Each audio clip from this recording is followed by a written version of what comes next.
Hello guys, and welcome back to MS Tech Tutorials. And in today's video I'm going to be going over how you guys can fix the Xbox error code 0x803f9008.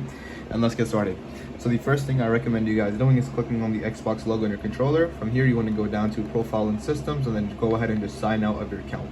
Once you sign out, you can sign back in and you can check to see if that fixes the issue. If that does not fix the issue, the second method you guys can try doing is heading over to Settings. From Settings you want to go down to Accounts, and then from Accounts you want to go down to Remove Accounts. Once you remove your account, go ahead and add your account back in, and then you can also check to see if that fixes the issue as well. The third method I recommend you guys doing is heading down over to General, over to Network Settings, and then scrolling down to Advanced Settings. Once you click on Advanced Settings, head over to the Primary and DNS options. You're going to change the primary DNS to 8.8.8.8 and the secondary DNS to 8.8.4.4. And once you go ahead and do that, I recommend just turning off your console or restarting it. It's up to you, but once you do that, you should be good to go and you're all set. So that is it for the video. Thank you guys for watching. Make sure to give that video a thumbs up, subscribe to the channel, and have a great day.